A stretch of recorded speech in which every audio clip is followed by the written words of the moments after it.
अग्नि पर्व के लिए किसी भी मनुष्य की मृत्यु सरल है, चाहे वो पांडुपुत्र ही क्यों ना हो। पांडव साधारण मनुष्य नहीं अग्निपर्व। मेरे गुप्तचरों ने मुझे कुछ समय पूर्व एक घटना के विषय में कहा था।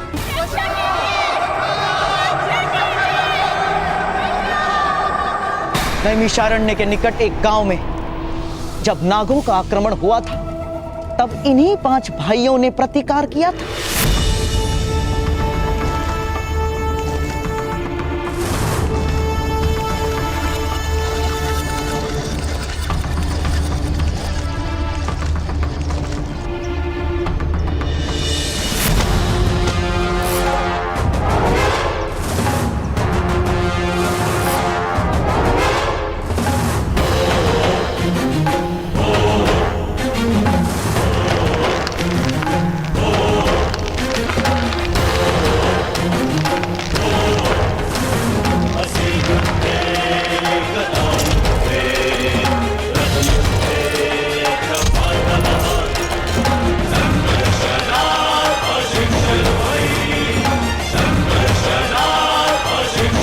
उन 5 में सबसे बलवान है भीम,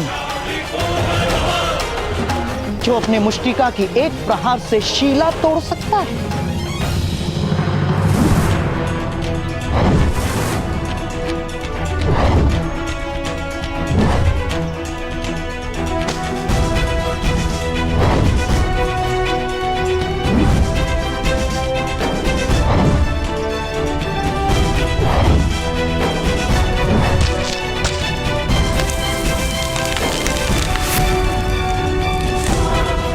नकुल उन 5 में सबसे चपल है। विचारों की गति से उसकी तलवार घूमती है।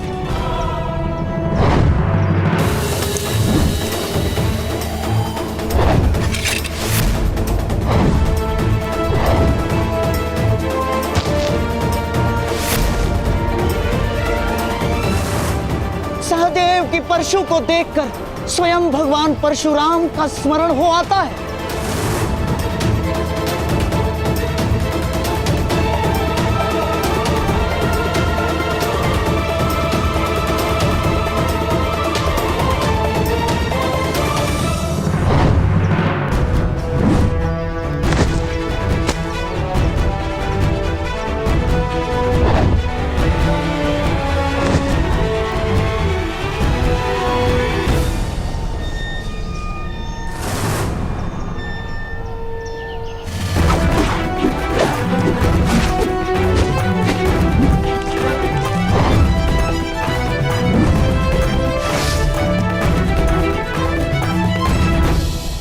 सबसे ज्येष्ठ युधिष्ठिर का भाला शब्द वेदी है।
उनके बाणों की वर्षा में सूर्य तक छुप जाता है।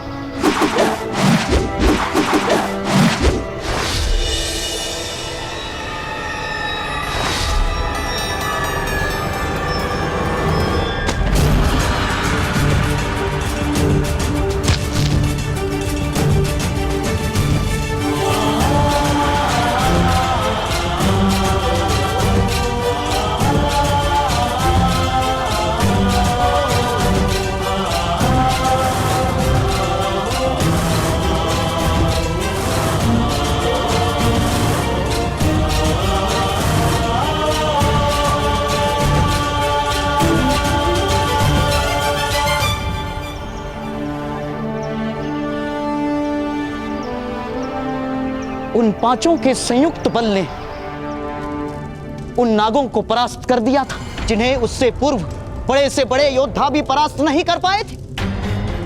मृत्यु के पूर्व आपके वो पांच अवश्य ही विचार करेंगे कि पांच के स्थान पर अगर 6 होते तो कदाचित कुछ क्षण अधिक जी पाते।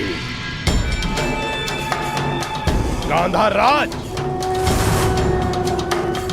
मेरा पुरस्कार सज्ज रखिएगा। उन पांचों को मारने के पश्चात यदि मेरा पुरस्कार ना मिला तो मैं आपका भी वध कर दूंगा गांधार राज।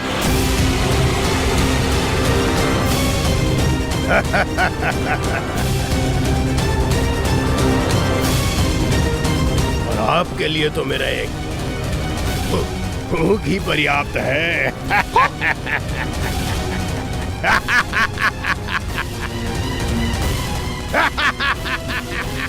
अग्निपर्व, केवल शब्द ही है तुम्हारे पास या अपनी शक्ति का प्रमाण भी दे सकते हो?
मामा श्री, अब उन पांडु पुत्रों की रक्षा कोई नहीं कर पाएगा।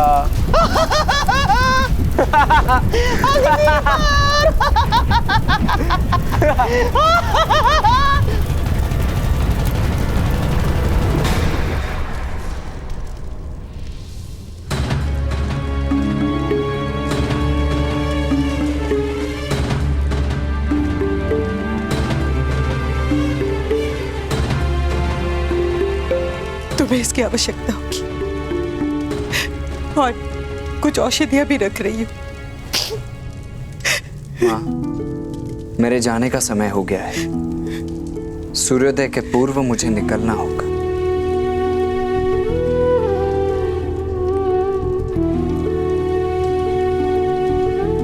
अभी तुम्हारी सारी वस्तुएं एकत्र नहीं हुई है कर्ण।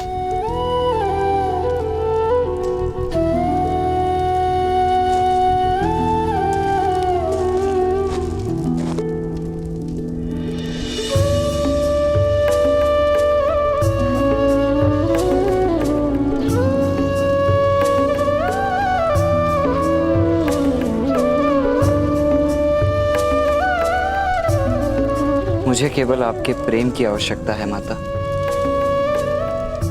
जीवन भर का स्मरण किस प्रकार एकत्रित करेंगी आप?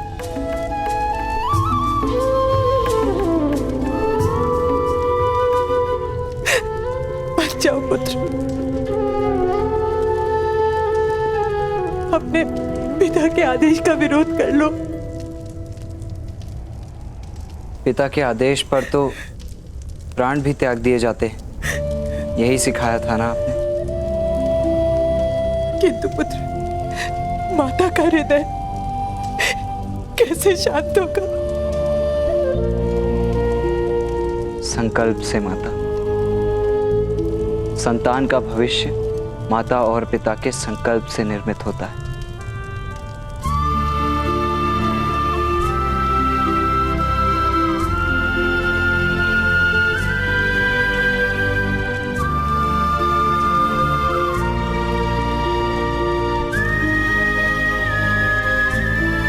मुझे आदेश दीजिए।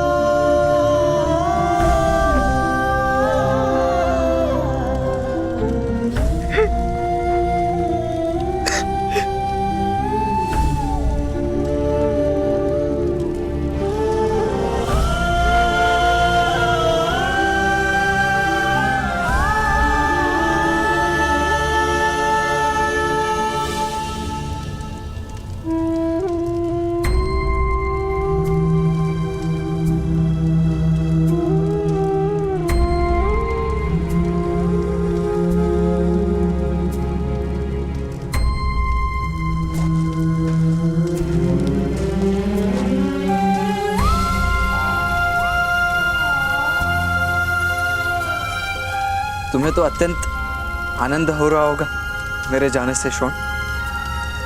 अवश्य, अत्यंत आनंद है मुझे। देखिए, मेरी आंखों में एक आंसू भी नहीं है।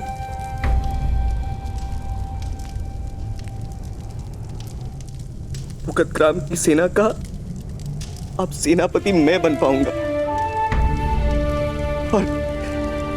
और पीठ पर कोड़े भी नहीं पड़ेगी।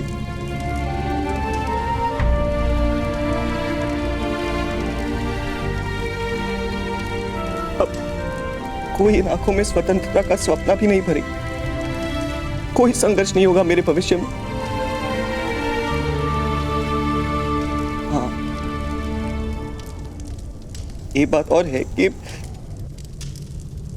मेरा कोई भविष्य भी नहीं होगा।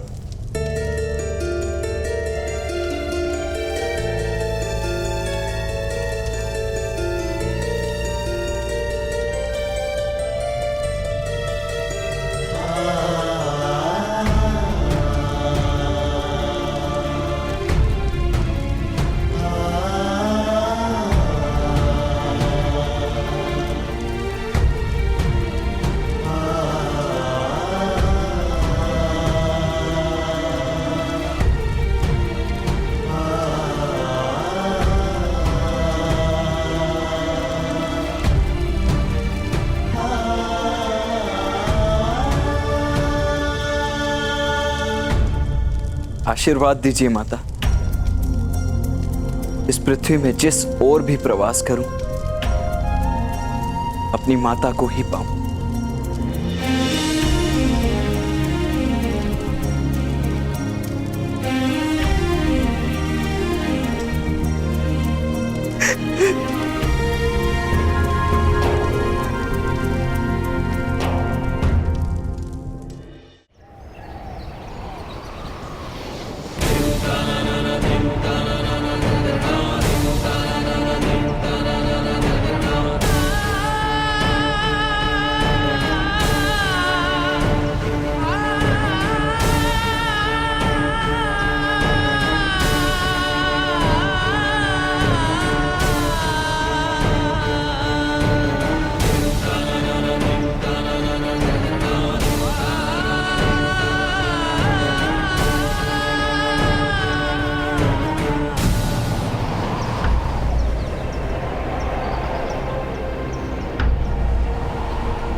पुत्रों, आओ, अपने पिताश्री तथा माता को अंतिम प्रणाम करना।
स्वधया मदन्तयमं पश्यासि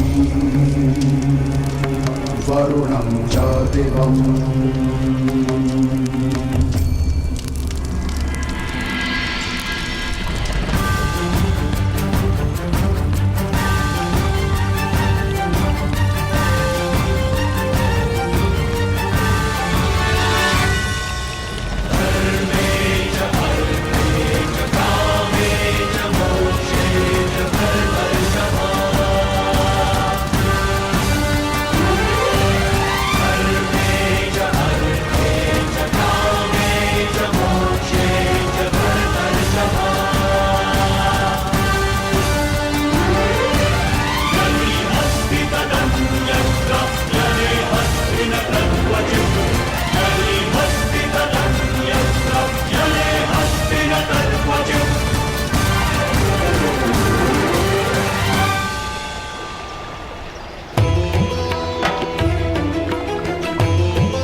मुझसे बिना मिले जा रहे थे कर्ण। तुम्हें साथ चलने को कहने का अधिकार नहीं?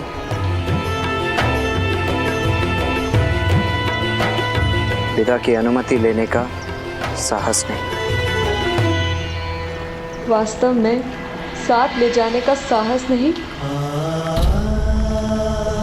और विदा की अनुमति मांगने का अधिकार नहीं तुम्हें? मेरा मार्ग अत्यंत कठिन है वृषाली। और मेरा जीवन तुम्हारे बिना कठिन नहीं होगा? मैं विवश हूँ वृषाली। तो जाने से पूर्व एक दान देकर जाओ। सब तुम्हें दानवीर कहते हैं।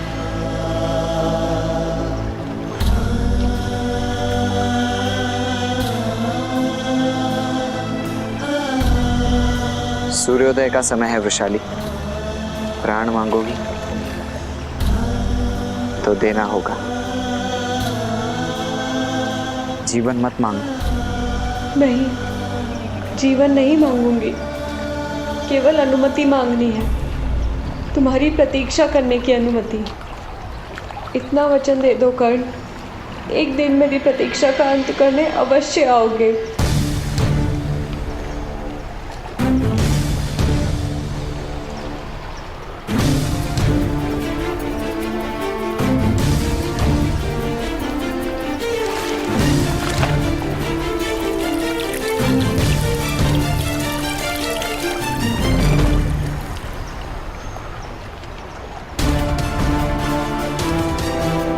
मैं वचन देता हूँ वृषाली, मृत्यु से पूर्व हम दोनों की प्रतीक्षा पूरी होगी। मैं अवश्य आऊंगा।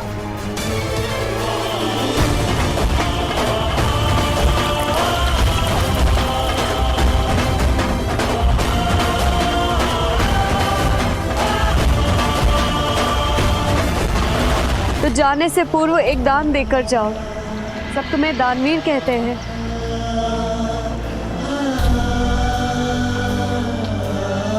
इतना वचन दे दो कर्ण, एक दिन मेरी प्रतीक्षा का अंत करने अवश्य आओगे।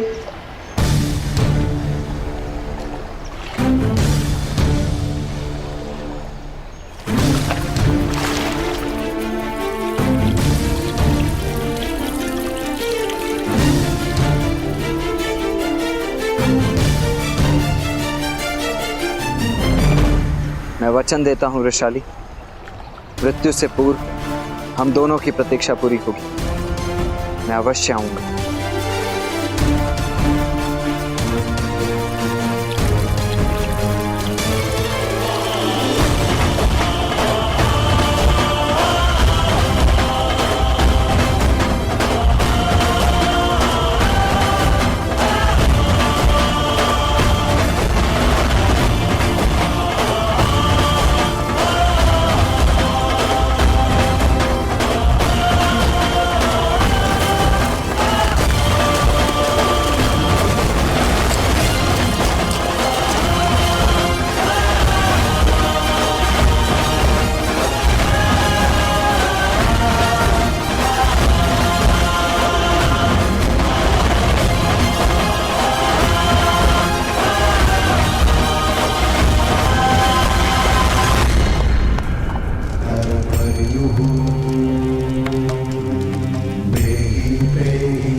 पश्यासि वरुणं च दिवम्। पुत्रों, अपने पिता की मृत्यु पर रोना कायरता नहीं कहलाता। जानता हूँ चाचा श्री, और मैं ये भी जानता हूँ कि रात को एकांत में ये अश्रु अवश्य आएंगे, किंतु मैं इस समय नहीं रो सकता। मेरा धैर्य ही मेरे अनुजों का बल है।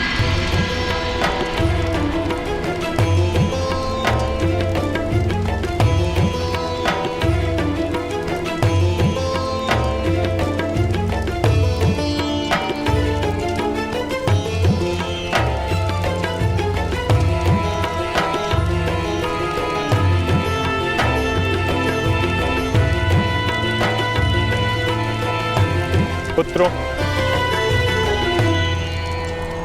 अपने पिता की मृत्यु पर अश्रु नहीं बहाओगे? हम रोएंगे तो भ्राताश्री को लगेगा कि हमें उन पर विश्वास नहीं।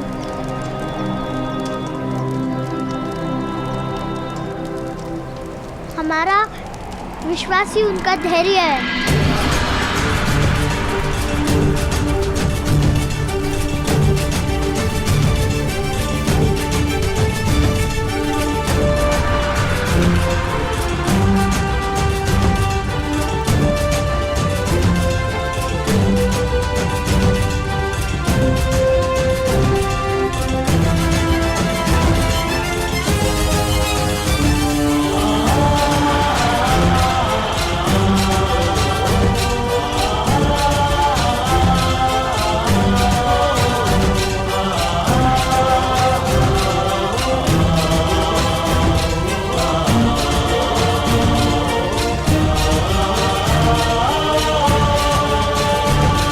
पुत्रों,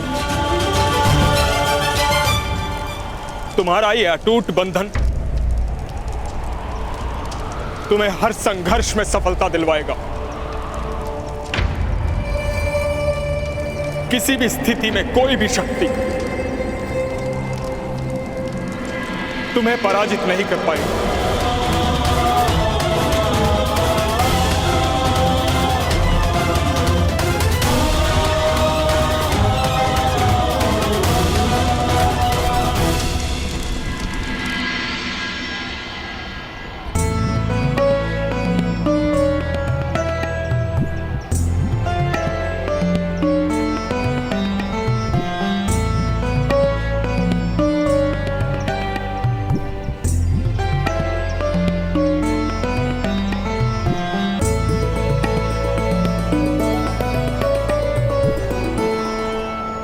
भ्राताश्री विदुर, मेरे पुत्रों के हृदय में वनवासियों की सरलता है।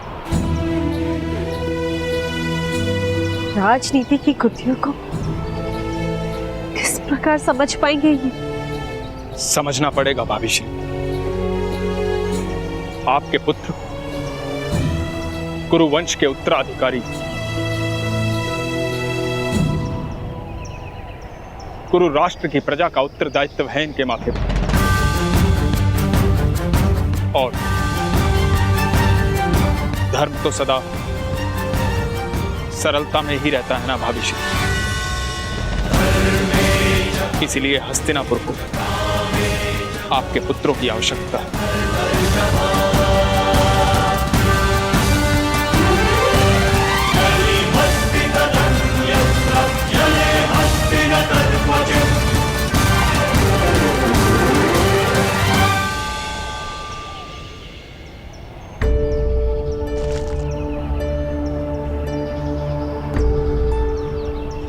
यदि ये बालक राजकुमारी की आंखों के सामने रहा तो शीघ्र ही वो लोकलाज की चिंता त्याग कर इसे अपना लेंगे और बहुत बड़ा अनर्थ हो जाएगा।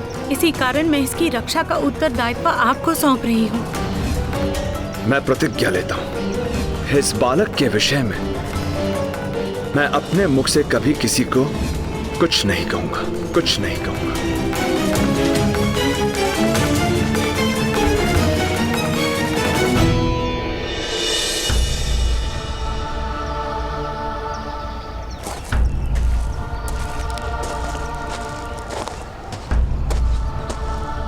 अविरत महोदय, आपको अपने वचन का विस्मरण हो गया कि हस्तिनापुर के राज परिवार के सारथी बन गए। किस बात की लालसा थी आप? नियति नित्य होती है और योजनाएं प्रति क्षण टूट जाती है। देवी प्रियंवदा, कभी कल्पना नहीं की थी कि महाराज पांडु का देहांत हो जाएगा और महारानी कुंती हस्तिनापुर लौट कर आएगी। यदि ये कल्पना होती तो कभी हस्तिनापुर में आश्रय नहीं लेता। किंतु अब क्या होगा? वो बालक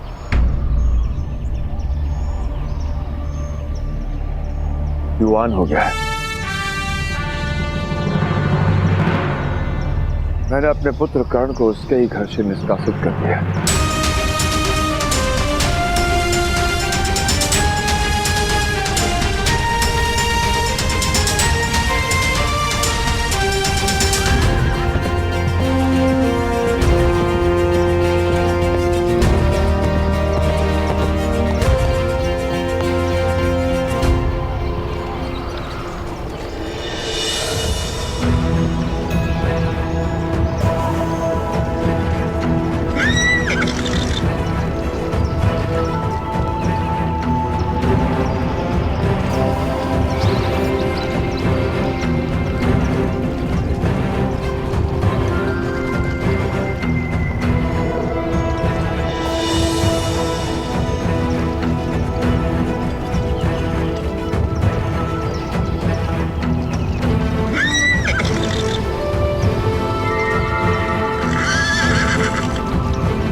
हुआ सहदेव?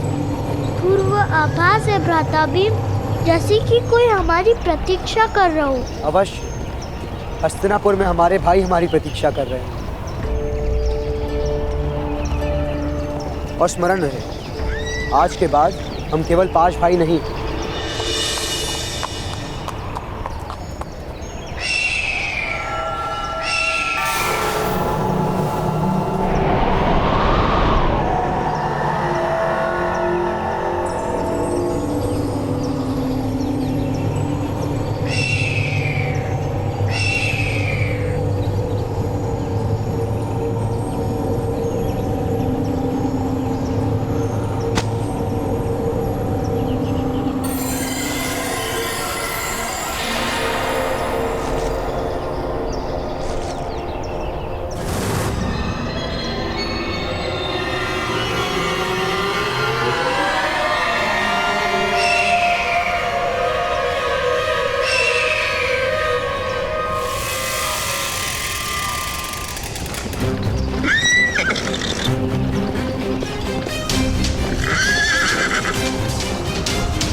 की दुर्गंध आ रही है।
वन में आग तो नहीं लग गई?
महारानी!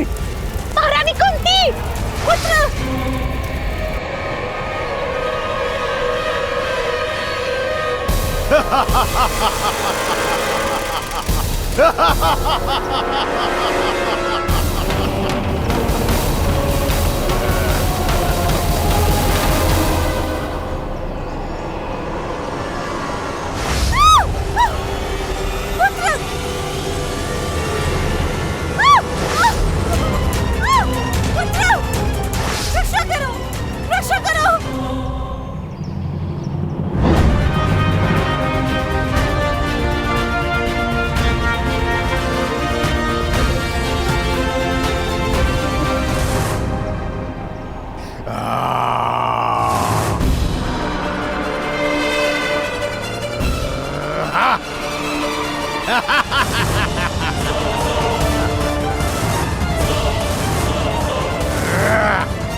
रक्षा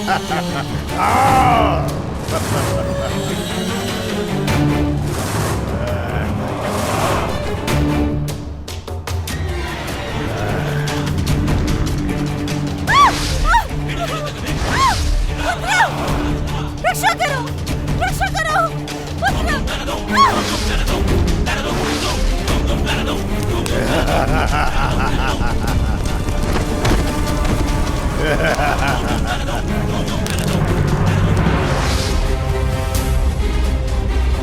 रक्षा करो, रक्षा करो,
आभार पुत्र।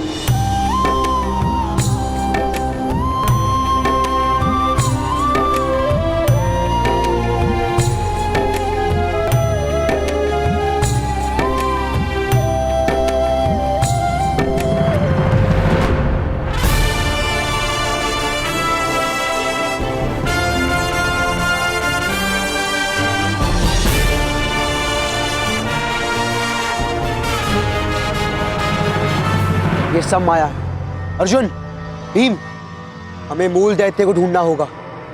जब वो मरेगा ये सारी माया समाप्त हो जाएगी।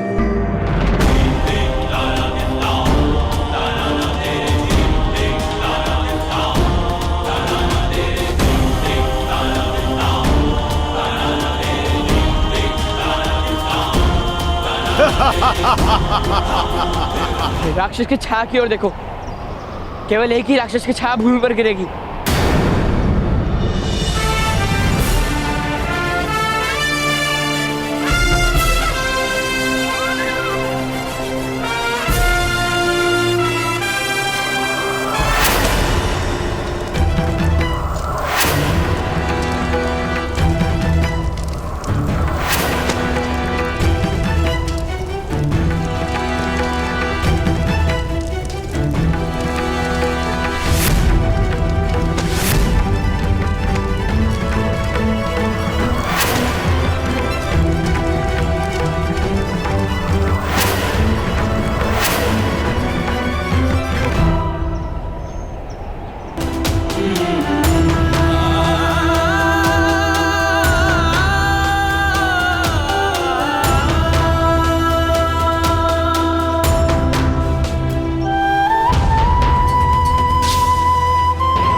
और अधिक बल की आवश्यकता है।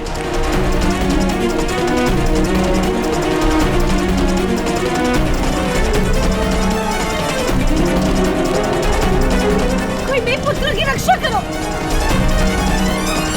तुम 5 भाई मुझे क्षति नहीं पहुंचा सकते। 5 नहीं, 6।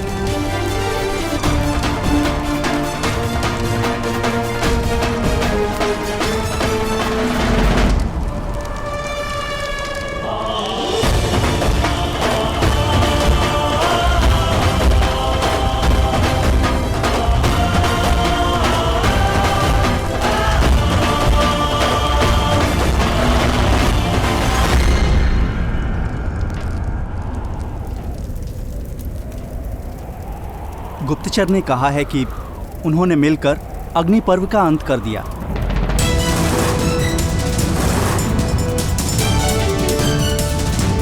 जाओ। असंभव!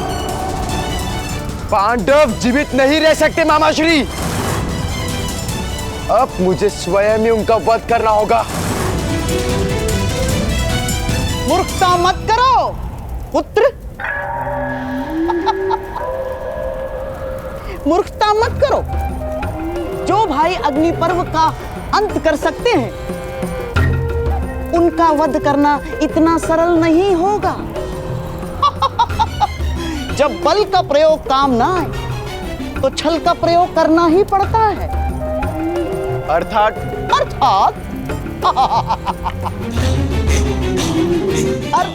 तो तुम शीघ्र ही समझ जाओगे पुत्र।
पांडव जीवित नहीं रह सकते मामाश्री।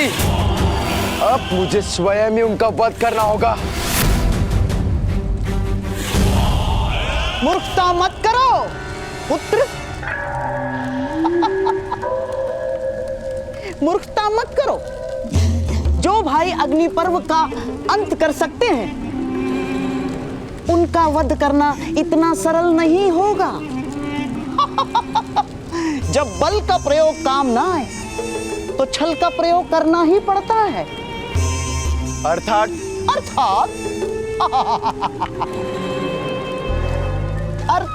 तो तुम शीघ्र ही समझ जाओगे पुत्र। जीवन में मामाश्री का केवल एक ही सिद्धांत स्मरण रखना। सत्य कवच है और असत्य शस्त्र है। जब पराजय दिखाई दे, तो सत्य के पीछे छुप जाओ, और जब अवसर दिखाई दे, तो असत्य का प्रहार करो।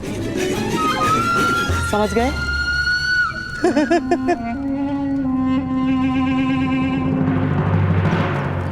आपका बहुत बहुत धन्यवाद सज्जन, किंतु आप हैं कौन?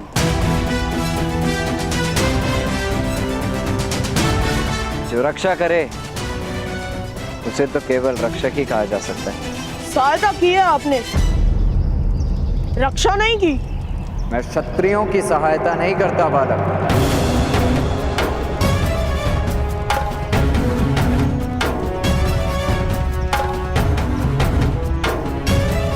क्योंकि क्षत्रियों का स्वभाव होता है कि वे अपने सहायक को शीघ्र ही दास मान लेते हैं, और दासत्व मेरा स्वभाव नहीं। हम वनवासी हैं, दासत्व में नहीं, मित्रता में विश्वास रखते हैं। और भीम, अंतिम सहायता, जिसके बाद और किसी सहायता की आवश्यकता ना हो, उसे रक्षा ही कहते हैं। ज्येष्ठ भ्राता, क्या हम भाई मिलकर उस राक्षस का वध नहीं कर पाते? कर पाते, अवश्य कर पाते, किंतु कैसे कर पाते?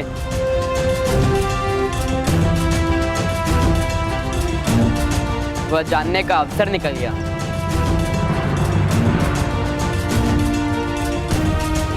इसीलिए उचित होगा कि हम इन्हें रक्षक मानकर प्रणाम करें।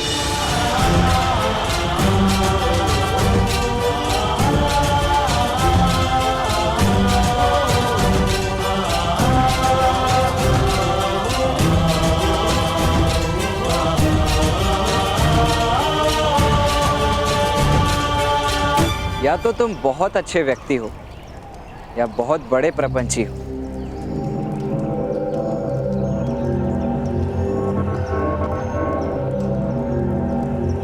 हमारे भ्राताश्री का अपमान मत कीजिए, हम सहन नहीं कर सकते।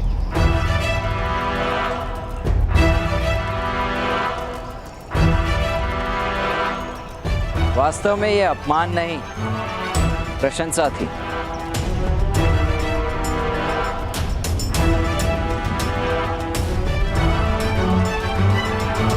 यदि इससे मन ना भरा हो तो आपकी माता के साथ मेरे पिता इसी ओर आ रहे हैं।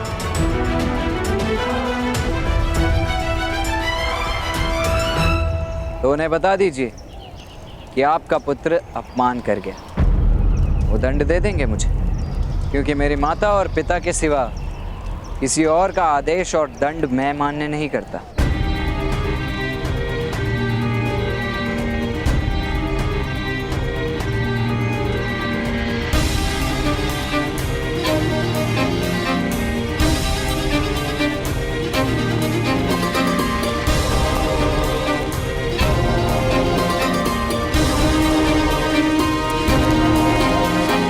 माता, आप स्वस्थ तो है ना?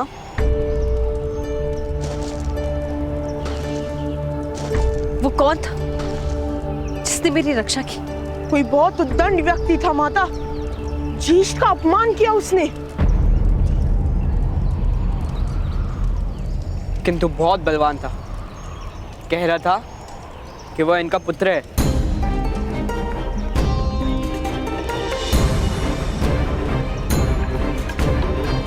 अधिरथ महोदय, वो कर्ण था? जी महारानी।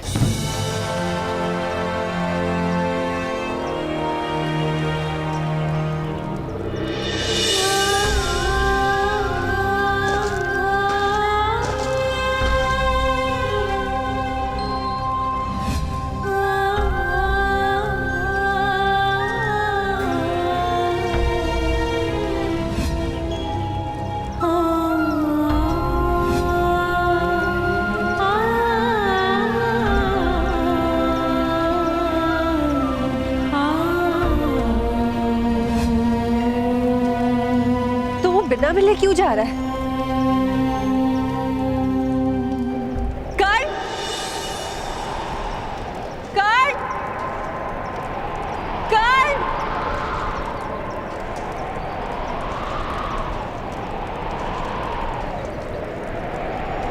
नहीं नहीं, मेरे पास विश्राम करने का समय नहीं। मुझे माता के लिए कस्तूरी मृग पकड़ने जाना है ना। क्या फिर से किसी कस्तूरी मृग को पकड़ने जा रहे हो?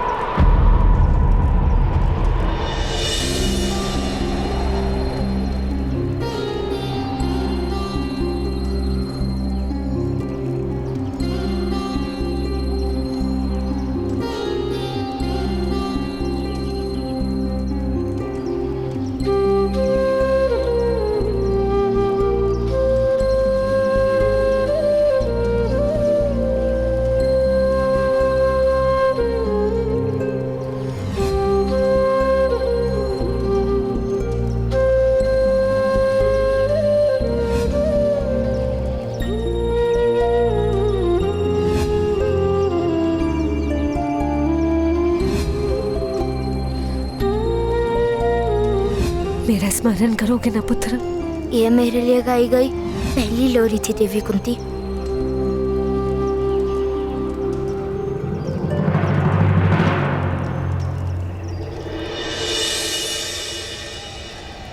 नहीं महारानी, कस्तूरी मृग सूतों के हाथ कब आते हैं? केवल कल्पना ही रह जाती है।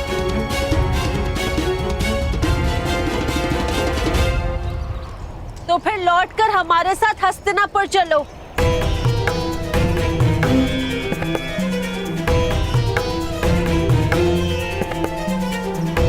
नहीं महारानी,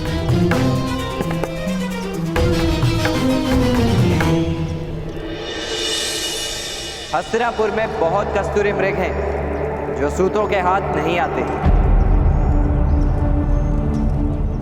इसी कारण से तो हस्तिनापुर का त्याग करने का आदेश दिया है पिताश्री ने।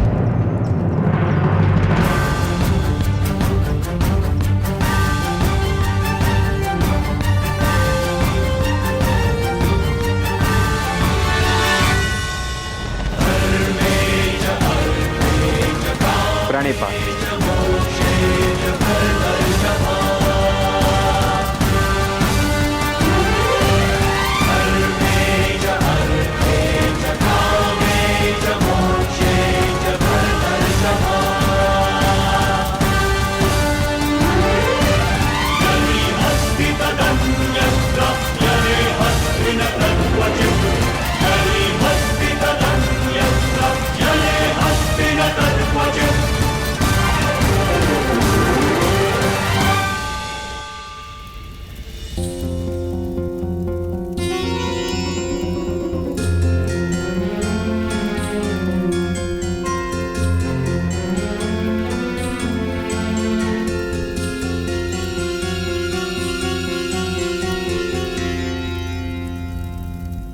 ऐसा मत करो दुर्योधन। मनुष्य का अवतार मिलना सबसे बड़ा सौभाग्य होता है पुत्र। जीवन में यदि सौभाग्य नहीं तो जीवन को सौभाग्य कैसे मान लूं मामाश्री? कोई वनवासी आकर मेरे पिता के सिंहासन पर अपना अधिकार जमा ले और मैं सारा जीवन उसकी सेवा करूं, ये अन्याय मैं कदापि सह नहीं पाऊंगा मामाश्री।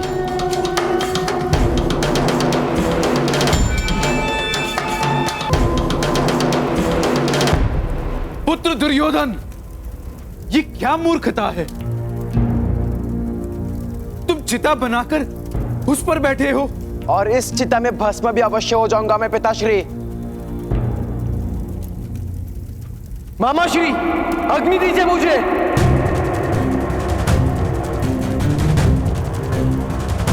नहीं पुत्र, तुम्हारी मृत्यु का विचार भी मेरे लिए नरक यातना है पुत्र। मेरा आदेश है, तुम इसी समय चिता से नीचे उतरो। और क्या करूं मैं पिताश्री? सारा जीवन किसी की सेवा में बिताऊं,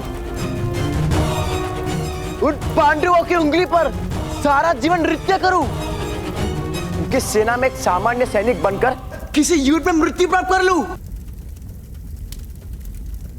क्या ये संपत्ति दे रहा है मुझे अपने उत्तराधिकार में? नहीं पिताश्री, आप अपने पुत्र को ऐसा भयानक जीवन नहीं दे सकते। या तो मुझे युवराज बनाइए या मुझे मरने दीजिए।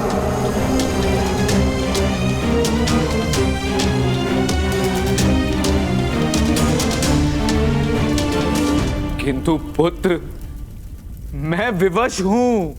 विवशता मानने की बात है महाराज, केवल मानने की बात। वास्तव में विवशता जैसा कुछ है ही नहीं। तुम गंगा पुत्र के क्रोध को नहीं जानते शकुनी। उनकी शक्ति से तुम्हारा परिचय नहीं हुआ है। उनके आदेश के बिना मैं दुर्योधन को युवराज नहीं घोषित कर सकता। आदेश राजा देता है महाराज, राजा। अन्य किसी को आदेश देने का अधिकार ही नहीं। किंतु मैं एक कार्यकारी राजा हूं शकुनी। अभिषेक नहीं हुआ है मेरा। सिंहासन रिक्त नहीं रहता महाराज, कदापि नहीं।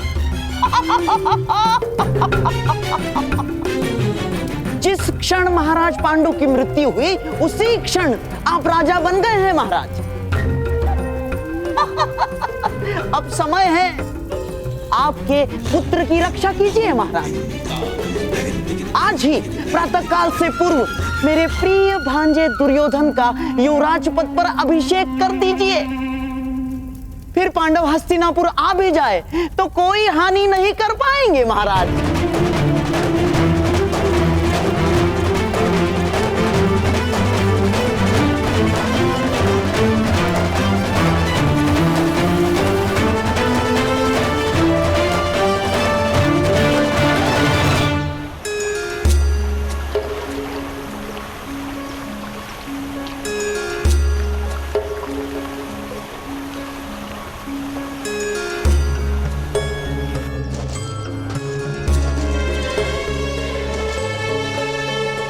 अधिरथ महोदय,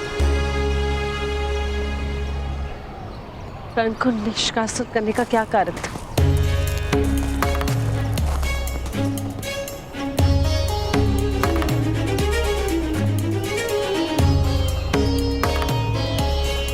महारानी, उसका जन्म ही उसका अपराध है।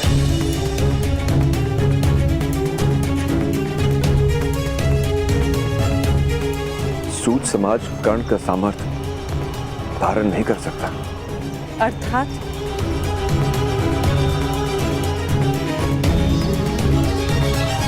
कर्ण बहुत सामर्थ्य है और इसी कारण प्रतिदिन समाज के साथ उसका संघर्ष हो रहा था।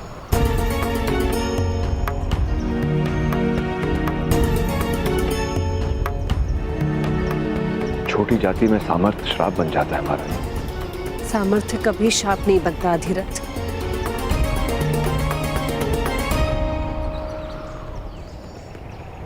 महारानी,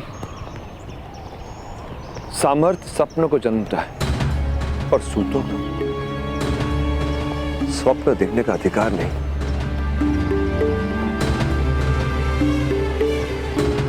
कर्ण शस्त्र उठाकर योद्धा बनने का स्वप्न देख रहा था।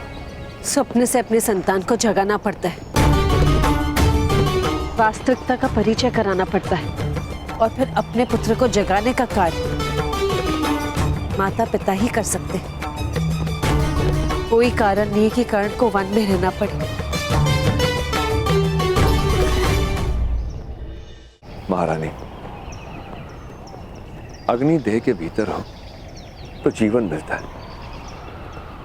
किंतु देह अग्नि के भीतर जाए तो मृत्यु हो जाती है। सब अपने निश्चित स्थान पर है, यही उचित होता है। कर्ण का कल्याण वन में ही लिखा है। समाज में रहेगा तो सबके लिए संकट निर्मित होगा।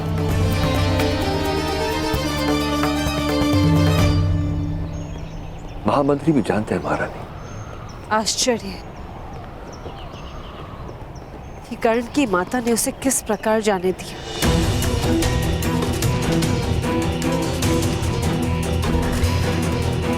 माता के हृदय को समझाना कठिन था, किंतु उसकी माता के लिए भी यही उचित था।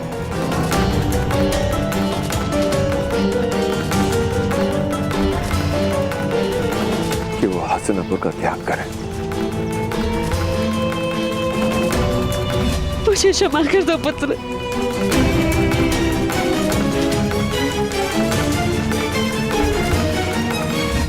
किसी भी माता का अपनी संतान से दूर रहना उचित नहीं होता धीरज।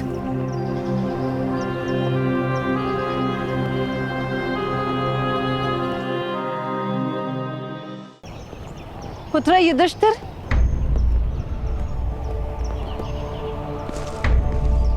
ज्येष्ठ को क्या दे रही हो माता?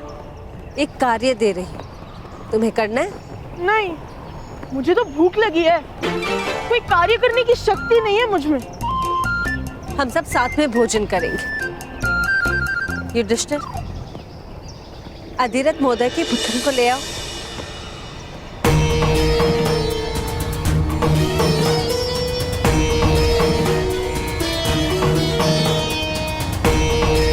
अधिक दूर नहीं गया होगा।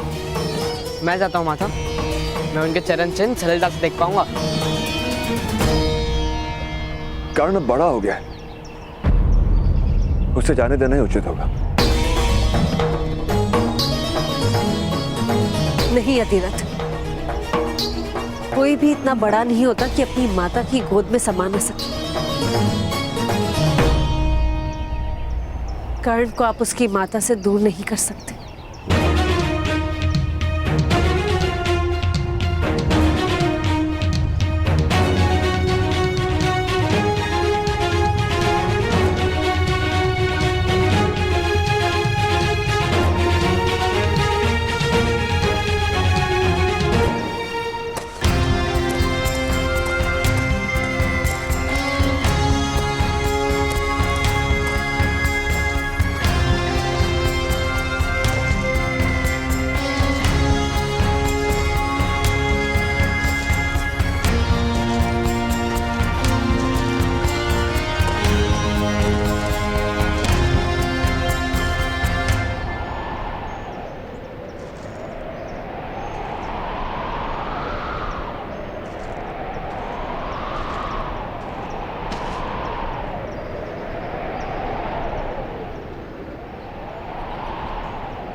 ठहरिए।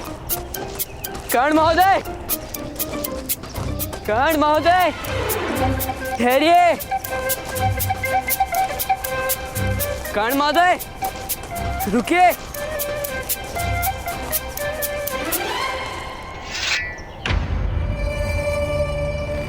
प्रिय बाण, रास्ता रोको।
आपने ये तीर पकड़ कैसे लिया? तीर की गति से वायु में कंपन होता है, वो सुन लिया मैंने। आश्चर्य है, मेरे शब्द तो आप सुन नहीं पाए। सुने थे मैंने, किंतु ठहरने का समय नहीं। समय नहीं या फिर इच्छा नहीं? आदेश नहीं मानता मैं। और विनती? राजकुमार, विनती करना तो सीखते नहीं। विनती करना आपने सीखा है?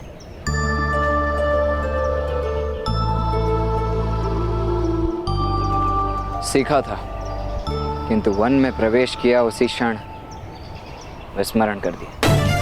अर्थात आप वन के राजकुमार बन गए? नहीं, वन का सम्राट बन गया। वन की यही तो विशेषता है, यहाँ प्रत्येक जीव या तो सम्राट है या मृतदेह। इस समय तो हम दोनों वन में खड़े हैं, इसका मतलब हम दोनों सम्राट हैं।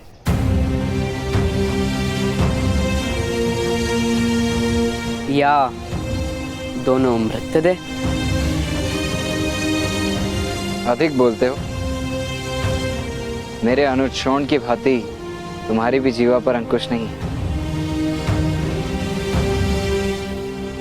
तो मुझे भी अपना अनुजी जानकर मेरी विनती स्वीकार कर लीजिए, वन के सम्राट।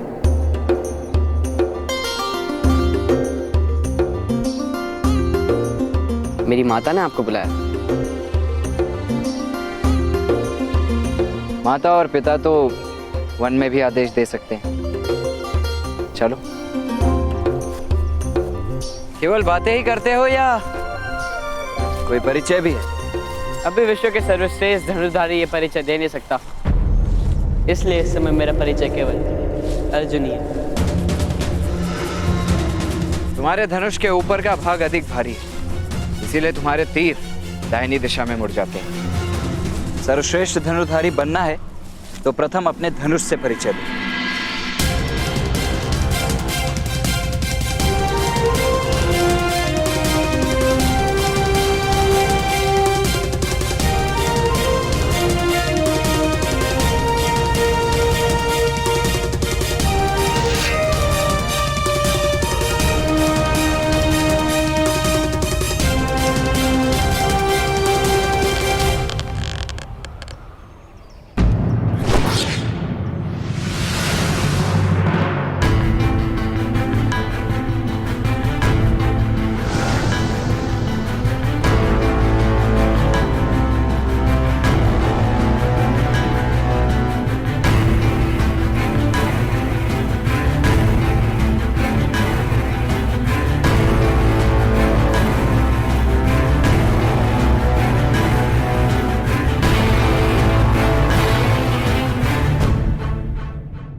महाराज, आप दुर्योधन का युवराजाभिषेक किस प्रकार कर सकते हैं?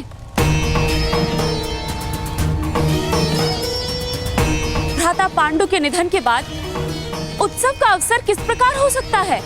यदि आज का अवसर चला गया तो उत्सव का समय कभी नहीं आएगा जीवन में। किंतु इस समय भ्राताश्री विदुर भी नगर में नहीं है। तातश्री भी रथ लेकर कहीं प्रवास पर निकले हैं।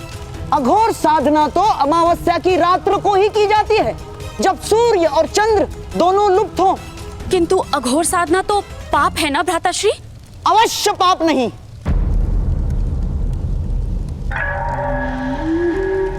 ना बहना, साधना तो सारी ईश्वर की प्राप्ति के लिए ही की जाती है। अघोर का मार्ग परंपरा से विरुद्ध है, अवश्य। किंतु एक बार ईश्वर प्राप्त हो जाए तो परंपरा का क्या मूल्य है?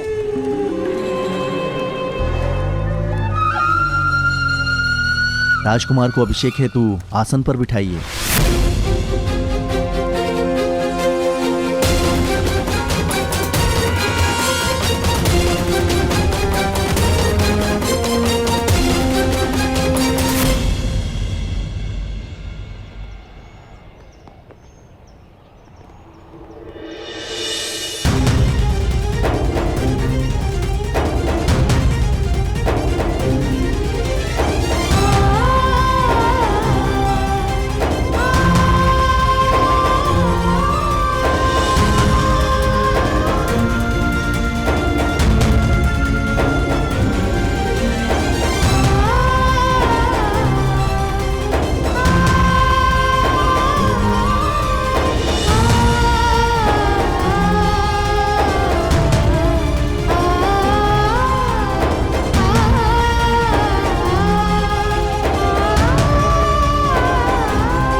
ये लीजिए माता, वन के सम्राट पधारे।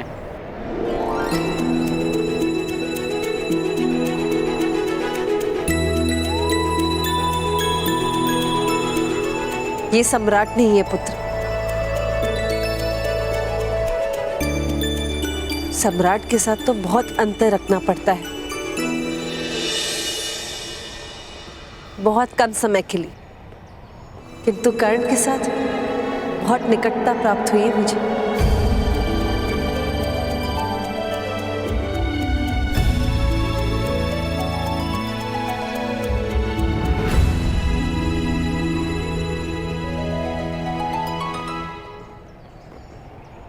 घर त्याग के जाने का स्वभाव आज भी है कर्ण? वो स्वभाव नहीं राजमाता, अनिवार्यता है। माता पिता त्याग कर दे, ऐसा मेरे भाग्य में लिखा है।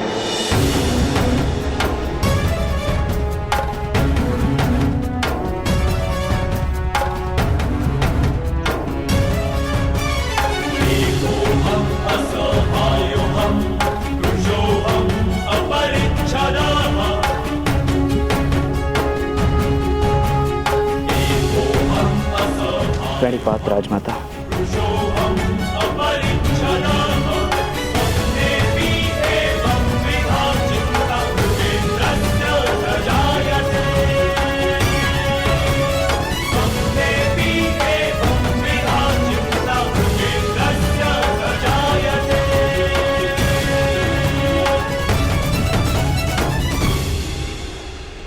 क्या अपरिचितों को भोजन करवाने का स्वभाव आज भी है आपका?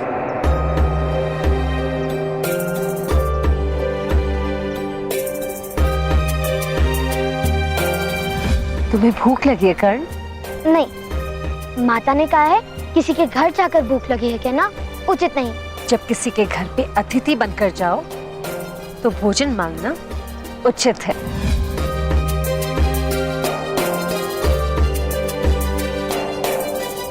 अपरिचित नहीं, अतिथि। आओ हमारे साथ भोजन करो।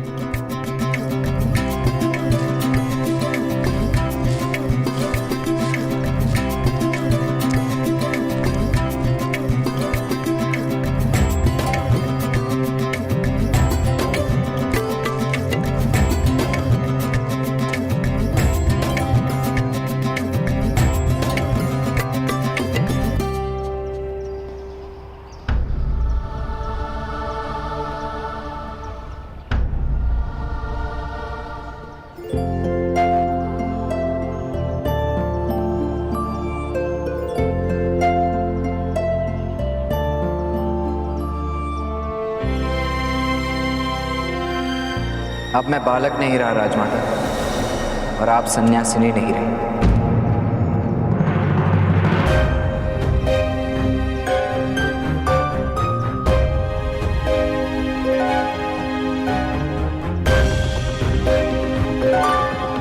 बालकों और सन्यासियों की कोई जात नहीं होती माद्री।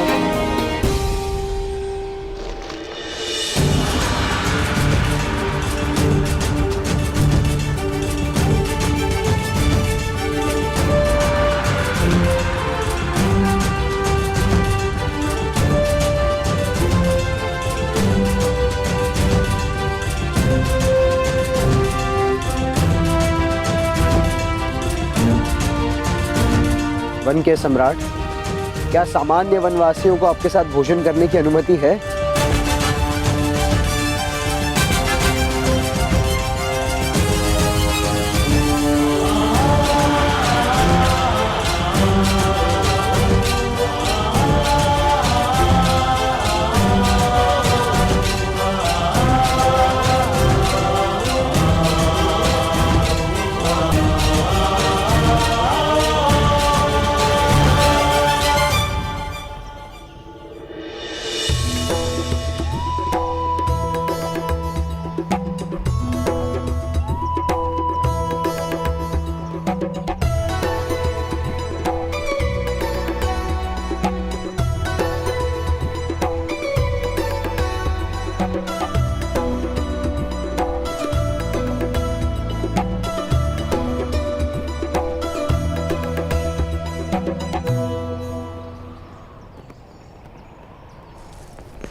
आज्ञा दीजिए महारानी कुंती।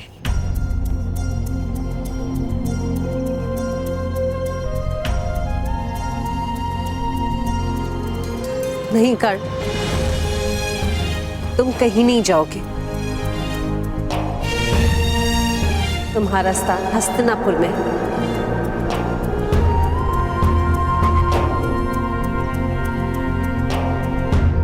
मैंने तो वन में वास करने का निर्णय किया है। अब मैं हस्तिनापुर में प्रवेश नहीं कर सकता।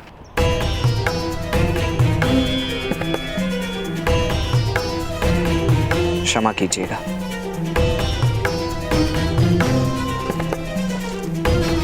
तुमने हस्तिनापुर का त्याग किया कर्ण।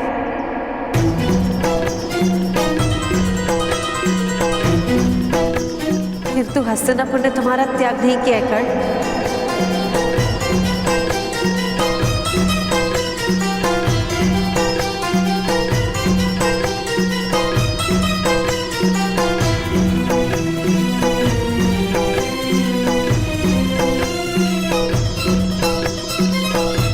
संबंध दो पक्षों से बनता है, एक ही पक्ष से टूट सकता है।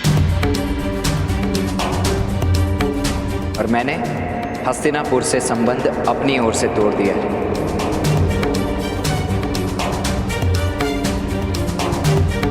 किंतु वास्तव में आपके पुत्र राजा बनने योग्य हैं।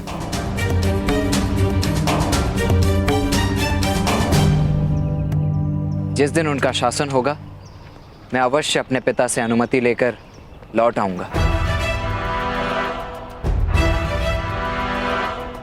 युधिष्ठिर हस्तिनापुर का युवराज बनने ही जा रहा है।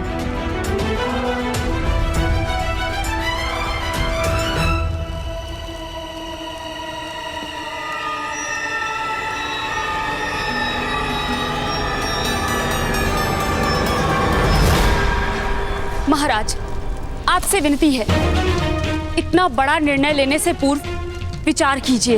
विचार किया था मैंने गांधारी, निर्णय लेने से पूर्व विचार किया था मैंने। दुर्योधन के जन्म से लेकर आज तक सिर्फ एक ही विचार किया है मैंने, किंतु अब कार्य का समय है।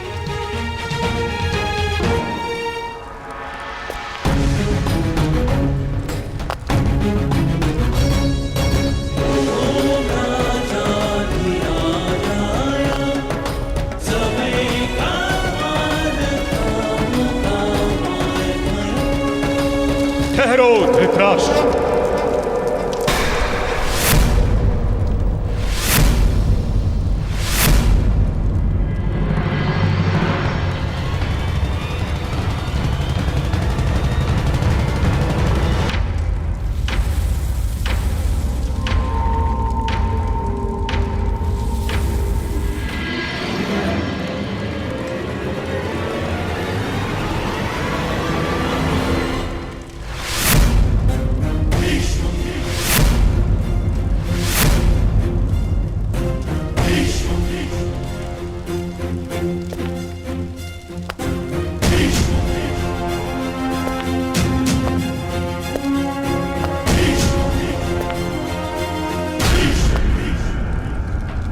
दुर्योधन का युवराज अभिषेक नहीं हो सकता।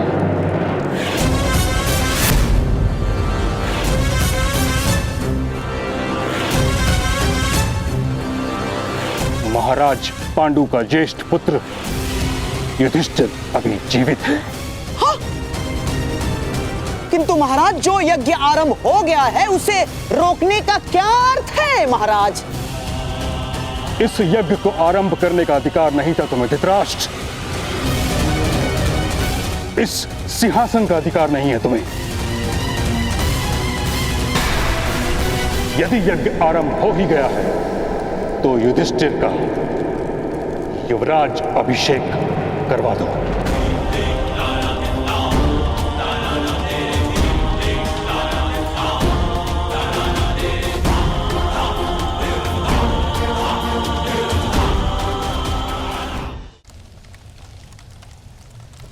किंतु महाराज, आपके अनुज की मृत्यु के पश्चात आप ही तो कुरुवंश के सम्राट हैं महाराज। प्राण प्रतिष्ठा के बिना तो मंदिर की मूर्ति भी भगवान का रूप नहीं लेती धृतराष्ट्र। बिना राज्य अभिषेक के तुम किस प्रकार राजा बन गए? पिताश्री, विचार नहीं, अभिषेक कीजिए मेरा। धृतराष्ट्र, ऐसा अनाचार करोगे तो मुझे बल का प्रयोग करना होगा।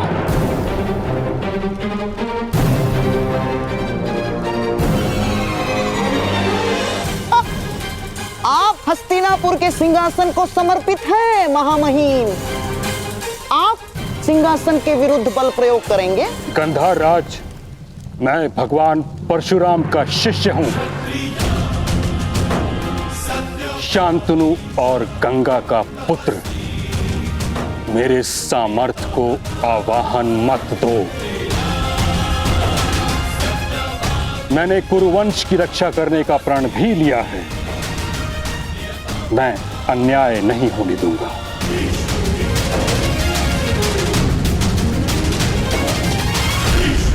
यदि धृतराष्ट्र मुझे हस्तिनापुर की रक्षा तुमसे करनी पड़ी तो मैं सज्ज हूं।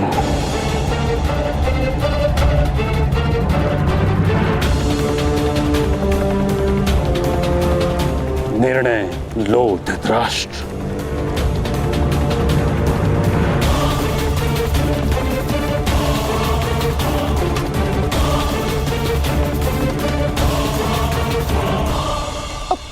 महाराज! परिहार, मुझे एकांत में ताक्षरी से हस्तिनापुर के युवराज के बारे में चर्चा करनी।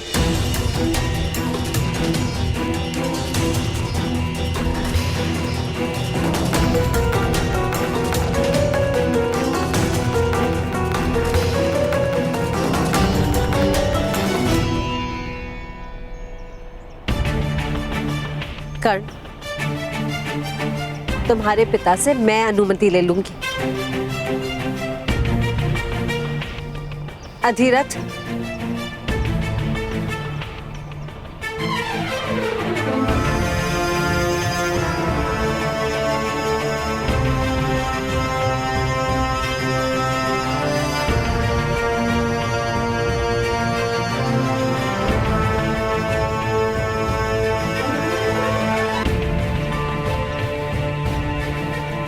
इसलिए हमारा आदेश है कि आप अपने पुत्र को हमारे साथ हस्तिनापुर लौटने की अनुमति दे दीजिए।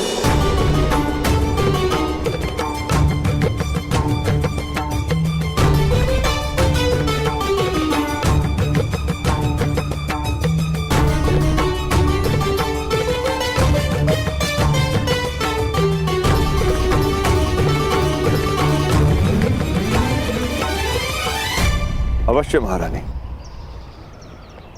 यदि कर्ण राजकुमारों का सारथी बनने के लिए सज्ज है तो मैं अनुमति दे दूंगा।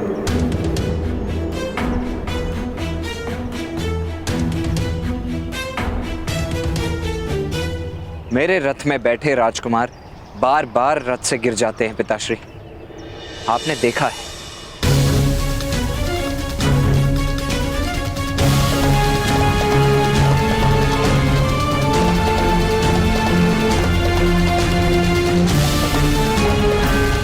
तो फिर सारथी मत बनो, मेरे पुत्र को अपना अनुज मानकर उनका रथ हाँको।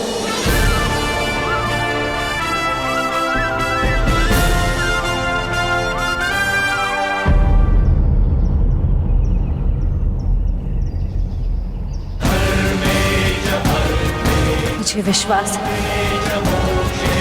कि तुम अपने रथ से अपने अनुज को कभी गिरने नहीं दोगे।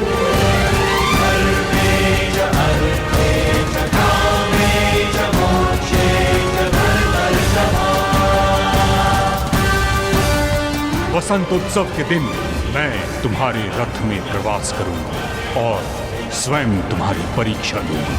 अवश्य वसंत पंचमी के दिन होने वाली परीक्षा मेरे और महामहिम के भाग्य में लिखी है और उस हेतु हस्तिनापुर लौटना अनिवार्य है। राजकुमारों में एक सूत का अनुज बनने की क्षमता कदाचित ना हो,